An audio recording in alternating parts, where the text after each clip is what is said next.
Más informaciones para ustedes aquí en Tarde Noticias. Momento de utilizar la plataforma Zoom e ir a esta comunicación con el doctor Tomás Mateo Valmelli, un referente de la infectología.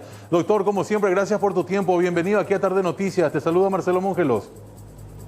Buenas tardes, Marcelo. Buenas tardes a la gran audiencia de Tarde Noticias. Gracias por tu tiempo, doctorazo. Estábamos observando lo que ocurre en Ciudad del Este.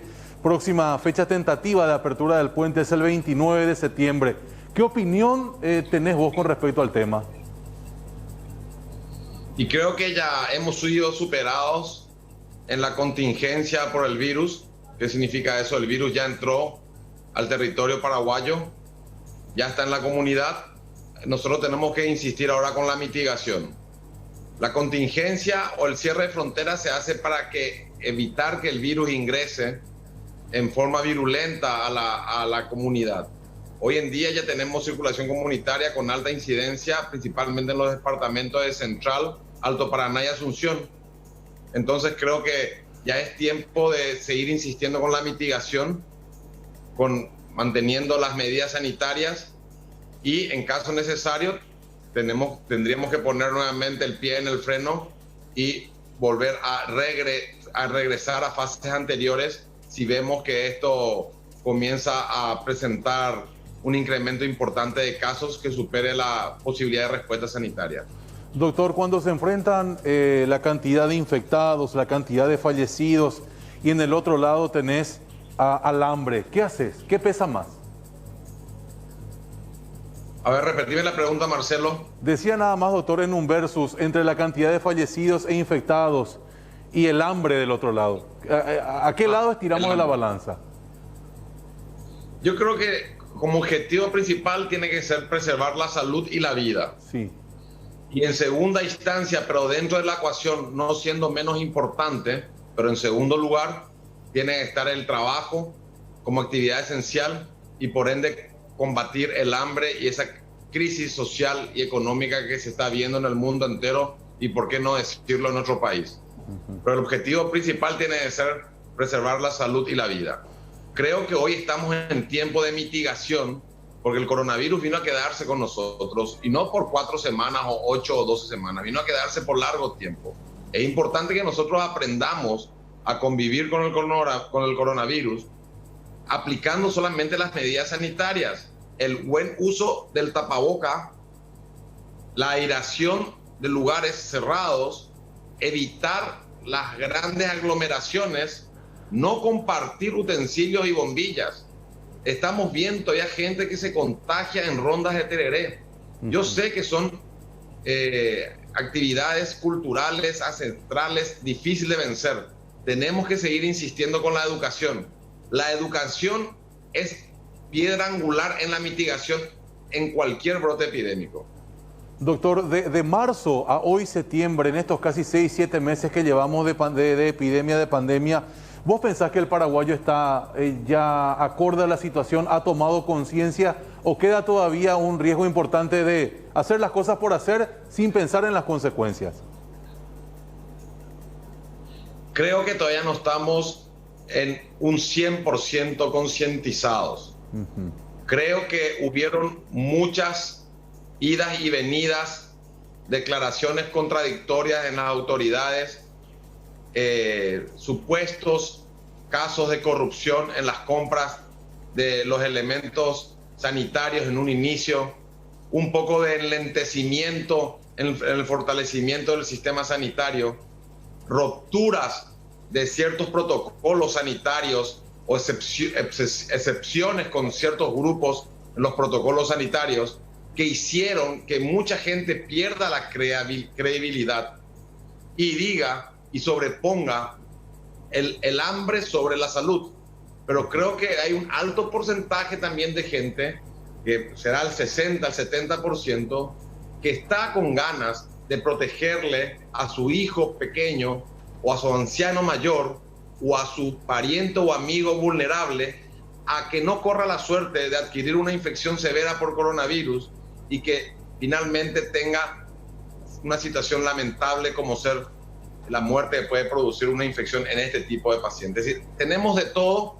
Creo que nosotros tenemos la obligación de no cansarnos en repetir las medidas sanitarias, en concientizar a la gente que la inteligencia social y el cuidado individual de cada uno de nosotros y la responsabilidad moral que tenemos con nosotros mismos y con nuestro vecino va a ser posible que nosotros podamos salir de este brote epidémico sin tantas lágrimas que eliminar y sin tanto dolor que puede producir una pandemia de estas características.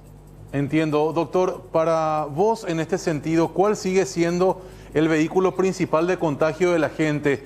Andar en colectivo, ir de visita en la casa de los familiares, hoy el ambiente laboral también.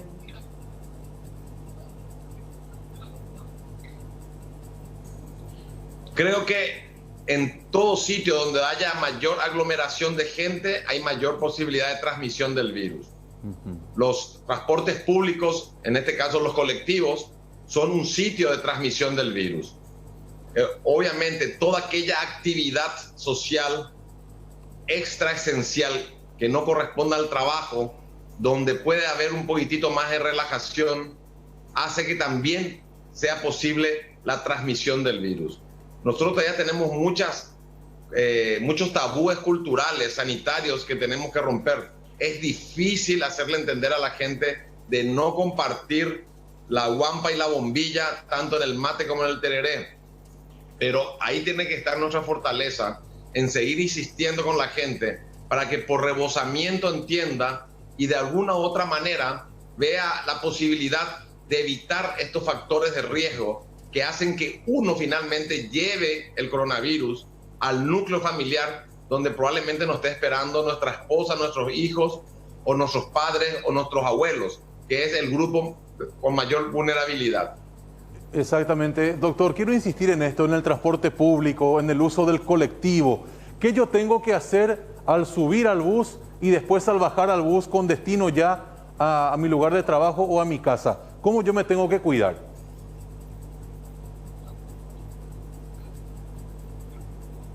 Mira, lo ideal sería, al bajar del transporte público, tener algún tipo de solución alcohólica, ya sea alcohol al 70% o alcohol gel, y ponerse en las manos o tener algún tambor de agua próximo con jabón para lavarse las manos. Pero sí lo que es esencial es que al llegar a tu casa te tenés que lavar las manos con agua y jabón. Tenés que ir directamente, si es posible, sin entrar en un contacto íntimo con ningún miembro de tu familia. Pegarte una ducha, tu ropa que se lave en forma diferencial, y una vez que uno ya esté bañado, uno puede interactuar con el núcleo familiar.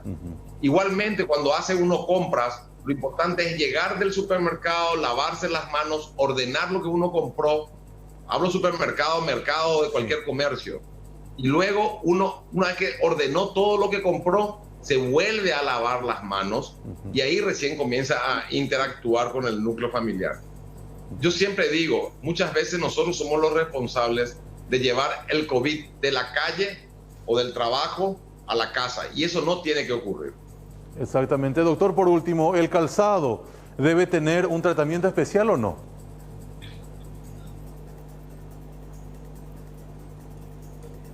Y eso es algo muy discutido, ¿verdad? El calzado puede usar las alfombras con antisépticas, pero eso es solamente la plantilla del calzado. El calzado también tiene bordes lateral interno, externo, tiene el dorso. Es muy difícil eso. Uno puede tener un calzado laboral y luego tener un calzado para utilizarlo intradomiciliariamente. Si no lo tiene, bueno, ¿qué vamos a hacer? Tenemos que sujetarnos y adaptarnos a las posibilidades. Vos tenés que ver que nosotros tenemos un alto índice de gente que vive en situaciones límites, sí. Y más aún después de estos 7, 8 meses donde hubo un gran desempleo y hubo una gran pérdida laboral. Mucha gente la está pasando muy mal, entonces sí. Tenemos que adaptarnos a lo que tenemos. Y lo que tenemos hoy en día es lavarnos las manos, usar correctamente el tapaboca y evitar la aglomeración en caso de que no sea por actividad esencial, en pocas palabras, el trabajo. Si estamos en casa y nuestra casa es una habitación o de uno o dos ambientes, intentemos ventilar. La ventilación natural es la mejor manera de evitar que el virus quede aerolizado. los ventiladores hacen que el virus se vaya renovando y vaya contaminando el ambiente, y eso favorece a mayor infección, no solamente por coronavirus, sino también por otros virus respiratorios. Exactamente, doctor, por tu tiempo, mil gracias, estamos en contacto permanente, ¿sí? Te agradezco mucho, Marcelo, por la comunicación al servicio tuyo y al servicio de la comunidad. Pero muchísimas gracias, como siempre, el doctor Tomás Mateo Almeida, atendiéndonos muy diferentemente, una persona que incluso es muy activa en las redes sociales y que nos enseña cómo tenemos que aprender a convivir con este virus que aparentemente vino para quedarse.